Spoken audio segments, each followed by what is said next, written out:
안녕하세요. 1월 14일 금요일 매드팩토입니다.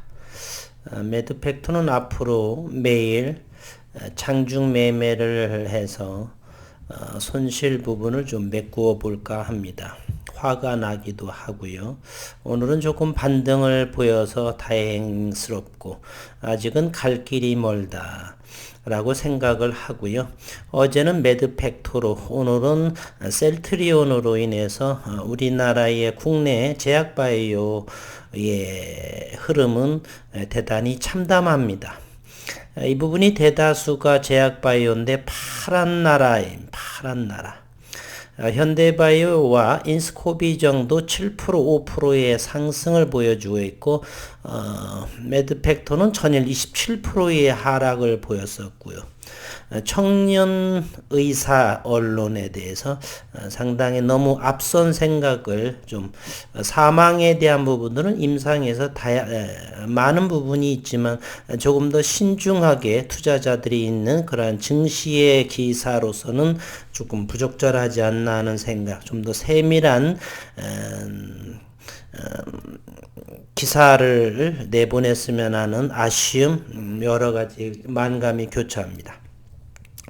오늘 김성진 대표는 자사주 매입이라고 하는 이야기를 또 올렸습니다. 한번 보겠어요. 임상 변경안에 부결된 매드팩토의 김성진 대표는 자사주 10억 원을 매수를 했다. 24,780주를 매입했는데 매수 단가는 41,000원대 정도, 지분율이 그래서 자사주의 지분율이 10.35% 책임 경영을 강화하겠다. 자사주의 그라 10%가 넘는다라고 하는 것은 사주에 대해서 믿음 그리고 성장성을 생각하는 부분이겠죠. 그렇기 때문에 회사 돈을 통해서 이렇게 저평가라는 의미겠죠. 그렇기 때문에 지분을 좀 더 이렇게 늘리는 것이겠고요. 신약개발기업 매드팩토는 김성진 대표이사가 자사주 24,780주를 매수했다라고 오늘 밝혔습니다. 주당 취득 단가는 41,174원. 보통은 취득 단가보다 좀 주가가 낮게 되면 매수 신호로도 우리는 보통 매수의 지표로도 사용하기도 하는데 아직은 제약바이오에 대해서 대단히 냉랭한 투자 심리가 대단히 위축된 상황에 있어서 조금 더 시장을 관망을 하면서 기술적인 부분을 최대한 활용해서 낮은 가격에 장기와 단기 물량을 진입하는 것이 마땅하다 생각을 합니다. 이번 매입으로 김성진 대표는 이 회사 주식 212만 4,780주, 지분율이 10.35%를 보유하게 되었고, 매드팩토는 김 대표가 책임 경영을 강화하고 주주 가치를 높이겠다는 취지에서 자사주를 매입했다라고 설명을 했습니다. 이번 조치는 현재 개발 중인 신약 후보물질 벡토서티비 임상시험을 둘러싼 우려가 불거진 것과 관련해 주주들의 불안을 해소하기 위한 것이라고 업계는 해석하고 있고요. 저는 유튜버를 하면서 대략 1년 반 동안에 매드팩토의 지속적인 현재도 여전히 주주입니다. 따라서 그동안의 임상 데이터라든지 머커사의 키트로다와의 병용요법으로 인해서 사망 사례가 없었습니다. 현재 단독요법으로도 22조 이상, 20조 이상을 매출내고 있는 키트로다가 단독 말고서도 병용을 한다라고 하는 사실은요, 현재 그만큼 벡토서티브의 가치를 인정하는 부분인데 현재의 사망에 대한 부분은 어제 충분히 말씀을 드렸습니다. 기존 1차에 그런 환자 사망하신 두 분께서는 다른 치료제를 통해서도 듣지 않았었고 그것에 대한 연장선이 아닌가 이렇게 나왔었죠. 결과론적으로 말을 하게 된다라면 그것은 적절치 않지 않나 하는, 부적절하지 않나 하는 그러한 기사에 대해서 생각을 해봅니다. 앞서 매드팩토는 비소세포폐암 환자의 벡토서팁과 면역 항암제를 병용 투여하는 임상에서 벡토서팁의 투여량을 줄이는 내용으로 임상 계획을 변경하고자 했으나 식약처가 이를 받아들이지 않았다는 내용을 어제 새벽 6시에 청년 의사가 언론사에서 발표했죠. 이런 소식이 알려지면서 어제 매드팩토 주가가 27.54% 급락했다가 오늘 낙폭과대로 3.1% 상승으로 마감을 한 상태입니다. 임상계획 변경안이 세계약처로부터 부결됐다는 소식과 함께 임상 중 사망 사례 2건이 나왔다고 알려진 것도 투자자들 사이에 논란이 되고, 단 회사는 벡토서팁과 면역 강암제 키트루다와의 병용으로 인한 사망이 아니다. 매드팩토 관계자는 현재 임상이 중단된 상황은 아니고 용량을 변경하는 신청이 부결됐을 뿐이라며, 임상 관련한 부작용이 중요하게 다뤄졌다라면 이미 식약처에서 벡토서팁 임상을 중단시켰을 것이다 라고 관계자는 말했습니다. 그러면서 자료를 보완해 변경 계획을 재신청할 예정이고, 대장암, 췌장암 등에 대한 벡토서팁 임상 또한 정상적으로 진행되고 있다.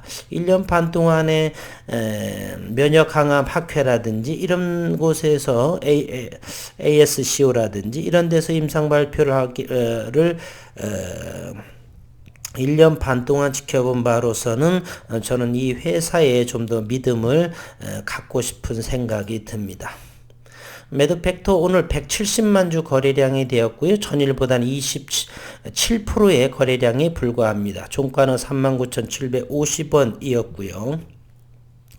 오늘 일봉상에서 이제 매일매일 영상으로 기업적인 환경과 기술적인 부분 모든 것을 할 것인데, 기업적인 내용에서 더욱더 다루지 않을 것이라고 한다면 주봉과 월봉, 분봉, 일봉 모두 섭렵을 해서 가장 저점에, 저보다 단기와 장기, 오늘 또 사실은 어제는 단기적으로 들어왔었고요.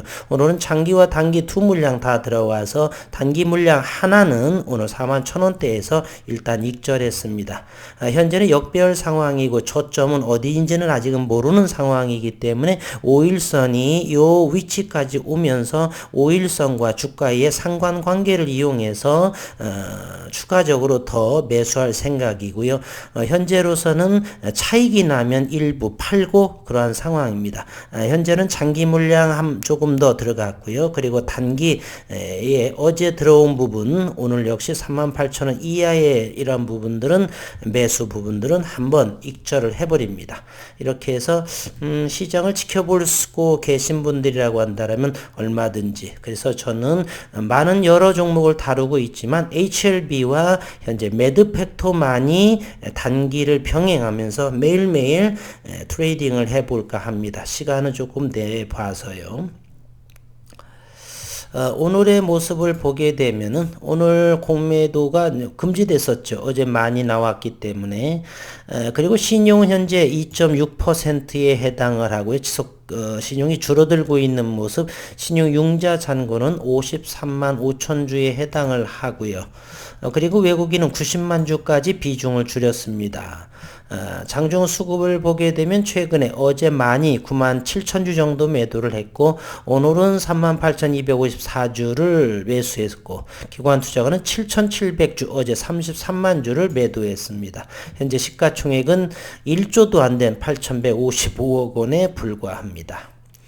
장중 수급을 한번 보도록 하겠습니다.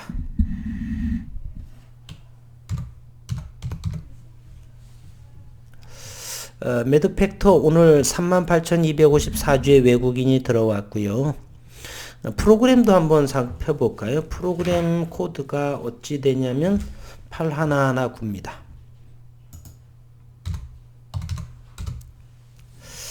프로그램으로서는 현재 매도가 17만 주, 매수가 20만 주. 프로그램도 여전히 매수와 매도를 병용하고 있죠. 그래서 프로그램은 순 매수가 37,523주. 프로그램 매수가 바로 장중 수급액과 수량과 일치하다는 것을 우리 확인할 수가 있고요. 최근에 여기 기관 투자가는 법인채에서 지속적으로 들어오는 모습이네요. 연기금은 어제 15만 4천 주를 매도치고요. 투신에서는 어제 7만주, 오늘은 만주 정도. 보험도 역시 매도세를 보여지고 있고 오늘은 철저하게 관망하는 모습을 보이는 상황에 기타 외에는 25,700주, 기타 법인은 14,800주가 들어왔습니다. 오늘 어제는 사모펀드에서 8만주가 매도가 됐고 오늘은 3,469주가 매도가 들어왔습니다. 오늘은 개인들이 7만 1,000주를 매도했고 어제 43만주를 매수한 흐름의 수급 상황을 보여주고 있습니다. 오늘 볼 것도 뭐 주봉이야 월봉 뭐 봐야 의미가 없을 것이고요. 일봉에서는 특징이 일단은 이 저점 어제 하한가 37,300원에서 아랫꼬리가 터치하는 저는 이보다 더 그동안 1년 반 동안 지켜왔기 때문에 바이오마커 기반으로 하는 벡터 서팁에 대한 부분이 이렇게 사람의 인명을 앗아는 물론 그럴 수가 있고요. 그러나 현재 벡터 서팁과 키트로다의 병용으로 인한 것은 저는 회사의 입장과 같은 흐름으로 저는 아직은 인정하고 싶지는 않고요. 어쨌든 그럼에도 시장의 흐름은 면밀하게 볼 필요는 있다. 오늘은 3분봉으로 한번 보겠습니다. 3분봉으로 어제의 한가 37,300원은 어느 정도는 지켜지지 않을까 하는 생각을 하고요. 여전히 38,000 아래에서 매수는 현재 유효하다. 그래서 41,000원대 정도는 일단은 차익을 한번 했고요. 걸어두고서 그리고서 이제 다음 주 정도에 다시 면밀하게 매일매일 흐름을 현재로서는 37,000원 이하라든지 38,000원 요 구간에서는 좀 지켜보고서 38,000원은 만약에 매수를 못하신 분들이란다면 세 번 나누어서 단기는 세 번 나누어서 사는데 한번 1차 매수는 진입해 볼 만한 가치가 있다. 저는 이렇게 생각이 됩니다. 현재로서는 아직 4만원을 돌파하지 않는 4만원이 안착되지 않는 그러한 모습이고요. 오늘 15시 즉 3시죠. 3시에 거래량을 이렇게 동반을 하면서 4만원을 돌파했는데 다시 한번 금요일이어서 그런지 몰라도 이렇게 차익의 물량이 나왔습니다. 39,000 저점이 39,100원까지 밀렸고요. 일단 매수는 38,000원 이하가에서 매수하는 것으로 보고요. 일단은 시장을 조금 더 지켜봐야 되겠다는 생각을 갖습니다. 아직은 이제 4만원대를 안착을 하게 될 것인지 아직은 4만원도 42,000원도 대단히 저평가라고 생각을 합니다. 그러나 시장은 또 다른 거 수급이 아직은 움츠러들고 있다는 사실이에요. 오늘도 셀트리온도 마찬가지 흐름이죠. 그렇기 때문에 국내 제약바이오는 지금 찬물보다 아주 1도씨 아주 차가운 물이 이렇게 던져진 아주 움츠릴 대로 움츠린 그러한 투자 심리를 가지고 있습니다. 다음 주는 어느 정도 완연하게 좀 풀렸으면 하는 바람이고요. 이러한 부분들 심리를 이용해서 저가 매수 일부 고가 매도를 병용을 하면서 손실의 폭을 줄여서 흑자로 만들어야 되겠죠. 오늘은 회사에서 저 의미 있는 내용을 보였지만은 셀트리온의 그러한 조사가 진행한다라는 상황에 이렇게 셀트리온과 셀트리온 헬스케어가 그래서 오늘 상당하게 12%대의 신저가를 경신했던 그런 하루였습니다.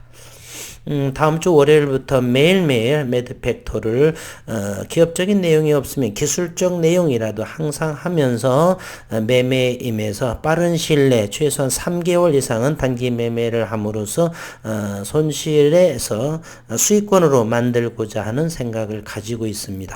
억울하고 분한 것이 한 2번 정도 저는 당했는데 청년 기사에 대해서 2020년에 한 번, 이번에 한 번, 그리고 언론사야로 통하면 지난해부터는 3번 정도의 그래서 철저히 한번 해봐야 되겠다는 생각을 갖습니다.